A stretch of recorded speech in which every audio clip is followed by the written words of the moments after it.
Sou a pessoa mais limitada. Agora tem mosquitinho voando na minha cara no meio da gravação. Olha aí, ó. Sim, uma abelha. Aqui é mosquito mesmo. Uma abelha? É. Nossa. Aí, ó. Mata logo essa miséria. Não dá pra matar isso aqui, não. Na minha cabeça, na minha testa. No nariz. Cara, tá muito chata essa mosca, velho. Pera aí, vamos tentar matar isso. É agora. Aqui, ó. Ai. Matou. Acho que não. Não? Que capítulo 14 nós vamos entrar? Que capítulo 14 que nós vamos entrar? O cara quer tratar da marca da besta e não quer entrar no capítulo 14. Você tá em que mundo? Que 14? Ai, eu não aguento. O que você vai falar do 14? Nossa, cara. A glória tá no 14. Que glória? A glória. Qual glória? O quarto mandamento tá no 14:6. Vamos gravar aqui, meu. Você tá louco? Ó, chega dessa pressão. Eu gravei 3 programas no teu rumo. Não, falta um último aí no meu rumo. Depois... tem um outro ainda que é meu... Que é Tem um ruim. quiasmo todo poderoso no 13/14, cara. Que negócio de quiasma. Tem um quiasmo todo poderoso. Você não vai citar essa palavra. Eu vou citar sim. Você tá falando do que tá escrito assim, ó. Aqui está o erro, o 666. Calcule. Aqui está a sabedoria. Aí no 14 fala, aqui está a perseverança dos santos. Isso. É esse o caminho. Isso, e fala assim, ó. A besta, vi a besta. No outro é olhei o cordeiro. Uma tem marca na testa, a outra tem marca na testa. Só assim você consegue explicar direito o esquema. Marca na testa? A outra tem marca na testa? Tem, os dois têm. Os dois têm marca na testa. Tudo é quiasmado ali, cara. Você vai no meu caminho, se precisar, faz Não vou, né? 666 parte 2. Vai. Parte 2, né? Vamos um outro. Uma vez só, por favor, calma. Morreu. Filmou isso aí? Da hora isso aí. Da hora. A droga não morreu. Vai servir pra alguma coisa, cara. Eu acredito que filmou isso. Filmou. Se o Isaac tivesse criatividade e ele tratasse esse programa com um carinho maior, isso aí apareceria no programa. Para, Júnior. Porque na hora que apareceu o bicho andando aqui, os animais, você dá uma cacetada no bicho. Para. E ele volta. Agora é isso. Para de dar ênfase nisso pra ele usar depois. Para. Não, cara. Ah, não. Não vai. dá pra não usar. Isso aí não tem coisa que não dá. Você falou muito junto, né? Agora eu vai sei. ficar isso aí. Deixa eu E falar. abriu a boca em blasfêmias contra Deus. Peraí. E abriu a boca... Vamos fazer de novo. De novo. Vai. De novo. Você tinha dito o seguinte. Você tinha dito todo mundo nasce... É agora! Ah! Quase, cara. Tá ali, ó. Quase, cara. Vai que é tua. É muito rápido, cara. Ó o computador quebrando. Assim não tem poder. Você sabe que é devagar que você pega a mosca, né? Ah, impossível. É devagar. Ah, duvido. Ah, moleque! Não tô falando? E qual é o risco dele abrir ela voar, né? Karate Kid, né? Nossa, foi agora mesmo, hein? Karate Kid. Bem-vindos ao Hiperencados e não se esqueça de assistir os programas anteriores na internet. Se você já assistiu, é só comentar na nossa fanpage que está aparecendo aí em cima. Vai lá, curte a fanpage, comenta, diz o que você está achando do programa. Isso é importante, a gente ter um feedback, né, João? Claro. Conversar, Saber o que tá achando. né? Conversar com o pessoal. A gente entra em contato por meio das redes sociais e tem conteúdo exclusivo na internet. Exclusivo. Então tem coisa que não cabe na TV, não dá tempo de pôr aqui, e informações que também não são nem para mídia TV, como por exemplo o blog. Tem textos especiais escritos sobre os temas que são tratados aqui. Então você amplia muito mais o conteúdo quando você vai lá acessar na internet o Hiperlinkados. É isso aí. É isso. Ah, você falou tudo.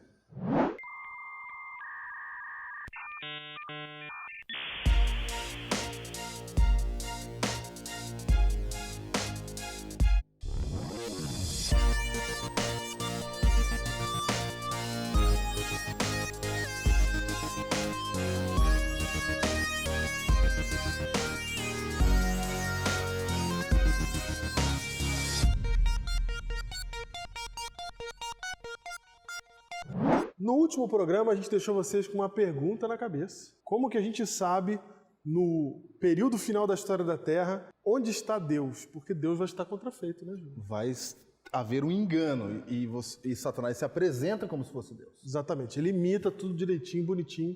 e a gente começa a ter um problema para saber exatamente se estamos seguindo a Deus ou não. Só uma pequena recapitulação. Vale a Vimos pena. em Apocalipse 13 que há 3 personagens. 3 personagens. O dragão, besta do mar, besta da terra, que quando a gente olha para eles, a gente enxerga o Pai, o Filho e o Espírito Santo. Quem está chamando de dragão, besta do mar e besta da terra é João, quando ele está revelando o engano. Ele está desmascarando a estratégia do inimigo para nos enganar. Não é isso? Exatamente. É isso que nós vimos. Exatamente. Então a gente está no capítulo 13 de Apocalipse e é nele que a gente vai continuar É esse nele que a programa. gente vai continuar. Diego, é o seguinte, a gente deixou a pergunta no ar dizendo o seguinte, como que eu sei então se é Deus que eu estou adorando, se é Deus que eu estou servindo, não é? Isso é muito importante saber, é muito importante. Para isso, a gente vai continuar em Apocalipse 13, porque se trata de uma série, não é? Certo. Se trata de uma série, e a gente vai continuar em Apocalipse 13, e agora a gente vai mostrar para vocês qual é o tema de Apocalipse 13, assim, qual é o assunto que João julga importante ali que a gente saiba. Só lembrando que João, quando escreveu isso, escreveu para ser entendido, como a gente falou no programa passado. Então, ele falou porque ele queria que você soubesse. Então, Diego, 4 versículos a gente vai mostrar aqui. 4 versículos. Você falou uma coisa importante que eu quero aproveitar aqui, ó. Se você não viu o programa anterior, por favor, vai lá ver o programa anterior, porque senão você vai ficar um pouco, vai pegar o bonde andando. É isso aí. Então vem com a gente, tá? Vamos lá, 4 versículos que a gente vai ler de Apocalipse 13. 4 versículos. Apocalipse 13. Primeiro é o verso 4. E adoraram o dragão, porque deu a sua autoridade à besta.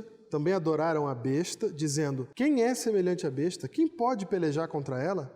Ok. Verso 8. E adorá-la-ão todos os que habitam sobre a terra, aqueles cujos nomes não foram escritos no livro da vida do Cordeiro, que foi morto desde a fundação do mundo. Vamos seguindo. Verso 12. Exerce toda a autoridade da primeira besta na sua presença e faz com que a terra e os seus habitantes adorem a primeira besta, cuja ferida mortal fora curada. Por último, aqui o verso 15.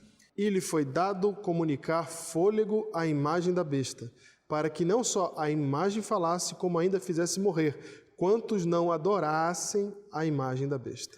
Olha o detalhe interessante, Diego. O tempo todo João avisa que a besta, né, o inimigo, ele quer que você adore. Nesses 4 versículos aparece várias vezes aí a palavra adoração. Sim, todos eles relacionando o seu trabalho de atuação à adoração. E o verso 15 é até mais enfático, que aparece uma ameaça aí, de morte. Né? Haverá uma ameaça de morte para aquele que não adorar a besta. Então, já vimos que Satanás aparece como um engano de Deus, ele imita Deus, uma contrafação de Deus. Então, se ele está imitando, ele quer ser adorado e ele conseguiu isso. Vimos isso no programa passado. Para você, para mim, para você, Diego, para você que está aí, não ser enganado, a gente tem que ir pelo seguinte caminho, a gente tem que saber o que é adoração. É aquilo que Satanás quer que você faça em relação à besta. Se o tema do capítulo 13 é adoração, então para começar a conversar sobre isso, a gente tem que primeiro começar a entender o que é adoração. E vocês viram que não é tão simples assim. Se até para falar de profecia e de profeta, a gente tem que entender o que a Bíblia fala que é profecia, o que a Bíblia fala que é profeta, adoração é a mesma coisa. Tem que definir o termo. Não é o que a gente acha que é o que é adoração. Exatamente. Por quê? Quando você pensa em adoração, você pensa em o quê? Geralmente você pensa em música, né? Isso aí, parece que música vem em primeiro lugar. Inclusive em inglês, a parte do culto onde se canta é chamado de adoração, worship.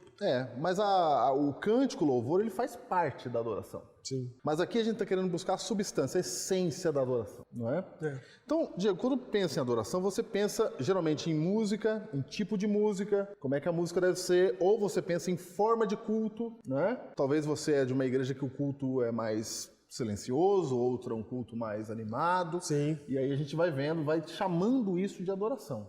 Então a gente tende a chamar de adoração a forma do culto. Certo. Então a gente diz que a gente vai na igreja para adorar. Mas será que a gente adora Deus só na igreja? Será que é só na igreja? Será que a adoração é só um rito? Será que é só um jeito de se comportar? É isso que precisa ser entendido. A palavra adoração, na Bíblia, como você acabou de dizer, ela é um termo, né? Vamos só deixar uma coisa bem clara aqui. Se adoração é um rito, então tá fácil de imitar, porque um rito ele é completamente imitável. Né? É fácil de imitar. Vamos supor que a adoração seja sempre colocar a Bíblia fechada e pôr a mão em cima dela. Se isso fosse adoração, estou fazendo uma ilustração aqui para você entender. Então, dá para imitar isso aqui? É fácil. Com outro livro? Dá para imitar com outro livro, claro. Dá para imitar com um livro que tem outro conteúdo, mas que tem a capa igual da Bíblia? Sim, mas o certo é colocar a mão, né? Entendeu? Sim, Então, claro. assim, se for um comportamento, aí ele pode ser imitado. Pode ser imitado. E aí, como é que eu vou saber quem é que está se comportando de maneira legítima se aparentemente é a mesma coisa? É aí que tá. Então veja, a palavra adoração, você usa essa palavra no dia a dia. Só que não estamos falando aqui do termo do dia a dia. Não estamos falando aqui do jeito que você pensa na palavra adorar no dia a dia. No dia a dia você fala assim, ó, eu adoro sorvete, eu adoro praia, eu adoro férias, eu adoro trabalhar, eu adoro sair, eu adoro ficar em casa. Nesse sentido, adorar significa gostar muito de. Né? Eu gosto muito de ir na praia, então eu adoro ir na praia. Adoro na praia. Não tem nenhum problema falar isso, não tem nenhum problema, né? É questão de linguagem, o português é assim. Não tem problema você falar que adora ir na praia. O problema é você achar que quando a Bíblia usa a palavra adoração, você achar que se trata da mesma situação. Então, quando a Bíblia diz para você adorar a Deus, a Bíblia não está dizendo para você gostar muito de. Não é para você gostar muito de Deus, né? Não é isso. Não é para você gostar muito das coisas de Deus. Gostar muito das coisas de Deus. Então a gente pensa que adorar a Deus é gostar de ir para a igreja. Então eu gosto de ser, eu sou adorador. Eu gosto de ir para a igreja. Eu gosto. Não é nesse sentido. Não é, né? Se você entende a palavra no sentido comum, você acaba cometendo esse erro na sua cabeça. Adoração, o que é, Júnior, de verdade? Quando a Bíblia fala de adorar, do que ela está falando? Quando a Bíblia está dizendo adoração de verdade, ela está dizendo que Deus, ele precisa ocupar, não vai fazer o efeito que eu queria, o primeiro lugar na sua vida. Ou seja, é aquilo que você mais quer, aquilo que você mais busca. É aquilo que toma a sua vida inteira. Exatamente, o objeto final da sua busca. O que quer que seja o objeto final da sua busca, isso você está adorando. Tá, vou dar um exemplo aqui para vocês entenderem. Olha, todo mundo nasce com um buraco no coração, com um vazio, na busca de alguma coisa. Sim. Todo mundo. É por isso que toda nação tem sua religião e todo mundo, Júnior, em todos os ambientes, indígena, onde for, sempre adora alguma coisa. Porque o ser humano ele foi criado com essa necessidade natural de ser um adorador. A gente é adorador. Pode ser, eu não tenho Deus, eu não creio em Deus, mas você adora alguma coisa. Alguma coisa. Então esse buraco, esse vazio no nosso coração, quando ele não é preenchido por Deus, porque esse buraco ele é muito grande, tá? Para caber Deus dentro, ele é um buraco do tamanho do infinito. Sim. Então, nada que a gente encontra preenche esse vazio. E aí a nossa busca nunca acaba, a não ser quando a gente encontra Deus e aí tudo se resolve. Mas se você não tem Deus, você vai adorar alguma coisa. Tem gente que adora o time de futebol. Sim. Adora, morre. Eu entendo. Morre. Entendo. Ensina o filho. Entendo. Entendeu? Você entende isso? Claro que eu entendo. Tem gente que adora até a pessoa que está casada, entendeu? Adora o trabalho, adora aquilo que você citou, essas coisas que você citou.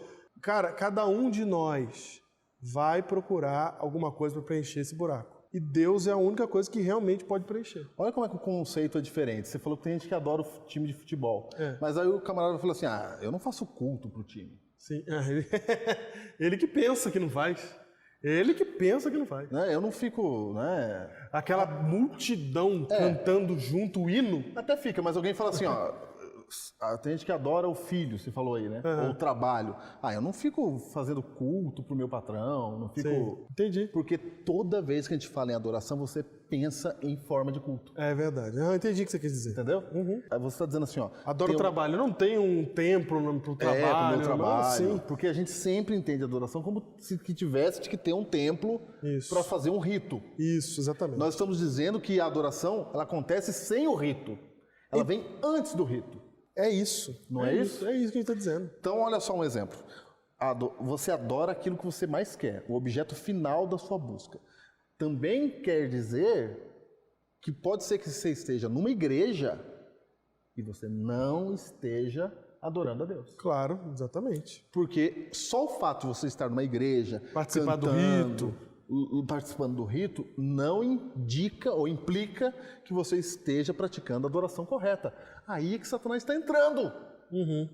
Porque a gente não está entendendo a definição de adoração. Quer ver todo mundo sentir, né?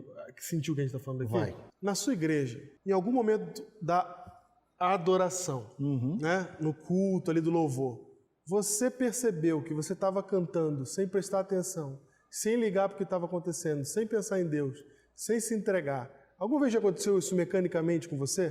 Comigo já aconteceu. Olha aí, hein? É isso. Você na sua casa já colocou um hino de um cantor da igreja que você gosta, e esse hino falando de Deus, mas esse hino ficou apenas como fundo musical e você foi fazendo outra coisa? Perceba que essas coisas, atividades religiosas, esses ritos, não são a adoração em si. Eu posso adorar a Deus de verdade e ter essas coisas, mas posso ter essas coisas e não estar adorando a Deus de verdade. Exatamente. Porque a gente fica sempre no jeito do rito. Então, olha só. Imagina que eu vou para a igreja, eu vou dar um exemplo aqui, ó. Eu vou para a igreja e o que eu quero é ter dinheiro. Eu quero prosperidade. Ok. Tá bom? Não quer dizer que eu não possa pedir para Deus um bom emprego. Você pode pedir para Deus um bom emprego. Mas o que a gente está falando é de aquilo que você busca em primeiro lugar, o que você mais quer. Só assim, ó, eu vou para a igreja para isso, porque eu quero prosperidade na minha vida. É isso que eu quero, não quero mais nada. Se você vai estar na igreja cantando o hino, fazendo de tudo e buscando prosperidade, o que você está adorando? Aquilo que você busca. Sim. Se eu estou buscando prosperidade, a minha adoração está em cima da prosperidade. Cristo e Deus, ele passa apenas a ser um instrumento para alcançar outra coisa. Prosperidade. Um instrumento para alcançar a prosperidade. Se Deus é apenas um instrumento para você alcançar outra coisa, é essa outra coisa que está no lugar da adoração. Então, quando a Bíblia está dizendo que você tem que adorar a Deus, a Bíblia está dizendo que Deus não pode ser um instrumento para você alcançar outra coisa, embora Ele te ajude a alcançar outra coisa. Sim. Mas Ele não pode ser a sua busca final. Ele tem que estar aqui no centro. Por isso que Ele fala assim, ó, buscai, pois, em primeiro lugar, seu reino e a sua justiça. E essa outra coisa, que pode ser a prosperidade agora, ele diz assim, ó, vos serão acrescentados. Isso. Mas você não busca isso, você busca Ele. Em primeiro lugar, ele. Em primeiro lugar, Deus. E isso é adoração. Exato. Então, se você não tem Deus em primeiro lugar, se Ele é um instrumento para alcançar outra coisa, você pode estar cantando, louvando, sei lá, ou lendo a Bíblia, você ainda não está adorando. Vou dar um exemplo de como isso é importante na religiosidade. A gente está na igreja, assim, e pode em algum momento fazer a pergunta, qual que é o ministério mais importante da igreja? O que é mais importante? Aí alguém vai falar, é o evangelismo. É levar as pessoas para Jesus, é salvar as pessoas. Alguém pode falar assim, não, é ajudar o pobre. Isso é o mais importante. Alguém pode achar, não, a pregação é o mais importante. Porque na pregação as pessoas aprendem. Entendeu? Você pode olhar para os vários ministérios e concluir que aquilo ali é importante. É igual uma reunião que uma vez teve nos Estados Unidos, há muito tempo atrás, na época em que os trens eram um grande veículo de locomoção na época, e nessa reunião os donos das empresas começaram a conversar o que eles fariam do futuro, né? E aí eles, no final de tudo, concluíram que eles iam continuar investindo em trens. Hoje, Júnior, as pessoas usam avião, elas usam carros, elas usam ônibus, mas muito pouco os trens. Principalmente no Brasil. Principalmente no Brasil, né?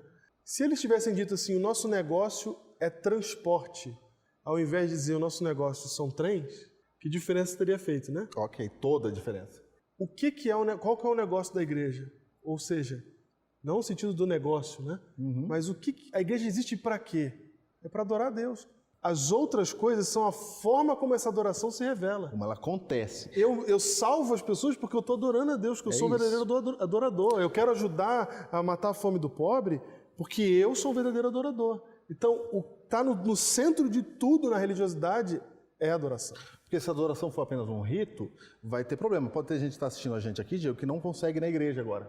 Sim. Por algum motivo. Imagina uma mãe que teve filho há pouco tempo, sabe que quando você tem filho há pouco tempo, você fica... É difícil, né? Dorme pouco, etc. Aí essa mãe não consegue fazer o culto matinal lá de adoração, porque o tempo que ela tem, ela dorme, né?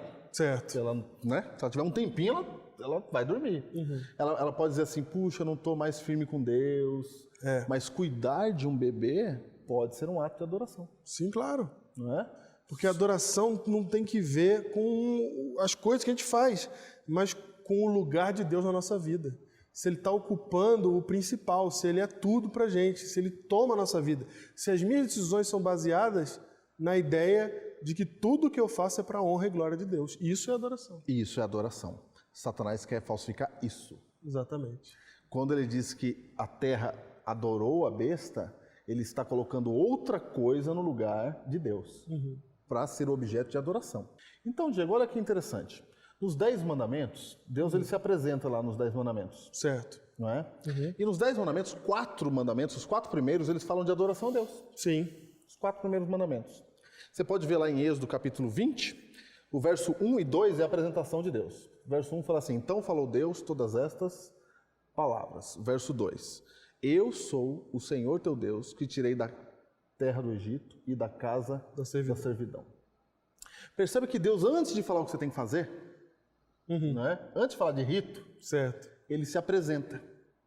Antes de falar o que você tem que fazer, ele fala assim, ó... Nem posso chamar os 10 mandamentos de rito. Mas eu entendi o que você quis dizer. Entendeu o que eu quis dizer? Antes dele dizer como é que funciona a igreja, como é que funciona a religião, ele se apresenta. Sim. E ele fala, eu sou o Senhor teu Deus. Sim. Então ele está avisando assim, ó, você tem um Deus. Você tem um Deus. Você não está sozinho. Você tem um Deus. E que Deus é esse? Aquele que te tirou da terra do Egito, da casa da servidão. O que te salvou. Isso. Então, Deus ele se apresenta para você, ele fala assim, ó, eu sou Deus, eu já te salvei. Para dar condição de você fazer o quê? Adorá-lo. Sim, é verdade. Agora, porque ele é digno de lógico, ele é digno adorado. ele se apresenta. Exato. Primeiro, ele se apresenta e fala assim, ó, eu sou o seu Deus, te amo, já morri por você e quero salvar você. Depois que você entende isso, só depois, Aí, você vai falar assim, puxa, quando você entender mesmo, não pode ser antes, não pode inverter a ordem aqui. não pode, Vai desenvolvendo no seu coração amor por esse Deus. Você vai dizer assim, eu queria fazer alguma coisa para ajudar na tua obra. Sim. Deus diz, não, tá, você é salvo de graça. Ele vai, mas eu quero ajudar. Então tá bom. Aí Deus diz assim, ó, primeiro mandamento, verso 3, Êxodo 20, verso 3, não terás outros deuses diante de mim. Esse mandamento tem a ver com adoração. Sim, adoração. Não terás outros deuses diante de mim. Deus tá não falando assim, ó, adora na outra mi- coisa. Na minha frente, nada pode ocupar esse lugar, não pode ser Deus. Diego, e lá em Apocalipse 13, o que Satanás faz com esse mandamento? Faz assim, ó, no versículo 4, ele faz assim, ó, e adoraram o dragão porque deu a sua autoridade à besta. Também adoraram a besta, dizendo, quem é semelhante à besta, quem pode pelejar contra ela? Vejam, percebam que coloca aqui ela no lugar de unicidade, né? Quem é que pode contra ela? É a quem única. pode lutar contra ela? Né? Quem é como ela? Ocupando exatamente o lugar de Deus que diz, não há outro igual a mim. Salmo 113, 5 tem as mesmas palavras que são usadas aqui por João, ele está citando praticamente, quando fala quem é semelhante a Jeová. Olha aí, ó. E aqui a pergunta é, quem é semelhante à besta? Olha que engraçado, né? Será que é coincidência isso daí? Gente, é João deixando claro para você que há uma imitação. Deus está sendo imitado em todo o processo. Em todo o processo. Olha que coisa. Então, Segundo mandamento. segundo mandamento, Deus fala assim, ó, não farás para ti imagem de escultura. Então, olha aqui em Apocalipse 13, no verso 14, o que diz? Ó, seduz os que habitam sobre a terra por causa dos sinais que lhe foi dado executar diante da besta, dizendo aos que habitam sobre a terra que façam uma imagem à besta, aquela que ferida a espada sobreviveu. Quer dizer o seguinte, Deus falou assim, ó, quando você for falar comigo, pode vir direto. Fala comigo, estou aberto para você. Não faz imagem. Né? Aí vem Satanás e manda fazer o quê? Uma imagem. Faz imagem. Isso. Ele está afrontando. Exatamente, está contrafazendo cada um dos mandamentos. O terceiro mandamento. Não tomarás o nome do Senhor teu Deus em vão, é o terceiro mandamento. Como é que está aí em Apocalipse 13, aí, a contrafação? No verso 6 diz assim, e abriu a boca em blasfêmias contra Deus para lhe difamar o nome e difamar o tabernáculo, a saber os que habitam no céu. Quer dizer que quer difamar o nome. Quer difamar o nome. Lá fala, não toma o nome, E aqui ele difama o nome. mas é de propósito, né? Sim, Tá cutucando. exatamente. E lembrando que ele difama como? Com blasfêmias. A gente explicou no último episódio que blasfêmia é tomar o lugar de Deus. Então ele está difamando o nome de Deus como? ocupando o lugar de Deus. Então hoje no mundo, quando as pessoas olham para o que Deus, procuram Deus, elas encontram a contrafação. E aí é por isso que um monte de gente não gosta de Deus, porque fala assim, esse Deus de vocês é desse jeito aí. Mas não estão olhando o Deus verdadeiro, estão olhando a forma contrafeita, a difamação de Deus. Quarto mandamento, Êxodo 20, verso 8, lembra-te do dia de sábado para o santificar. Não é? 6 dias trabalharás, farás toda a tua obra, mas o 7º dia é o sábado do Senhor teu Deus, não fará nenhum trabalho, nem tu, nem teu filho, nem teu servo, nem tua serva, nem teu animal, nem o forasteiro das suas portas para dentro, porque em 6 dias fez o Senhor os céus, a terra, o mar e tudo que neles há, se apresenta de novo, né? E ao 7º dia descansou, por isso o Senhor abençoou o dia de sábado e o santificou. Esse é o quarto mandamento da lei de Deus. Pois é, e o quarto mandamento também está contrafeito aqui, Júlio. Tá em contrafeito. Apocalipse 13. Só que a gente também a gente vai começar a entrar agora no Apocalipse 14.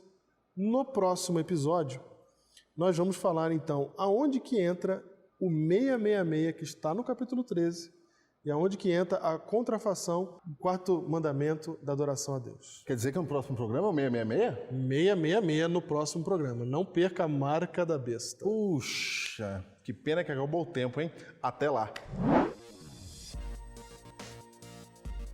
O tema recorrente de Apocalipse 13 é a adoração. A besta exige ser adorada, inclusive com ameaças de morte.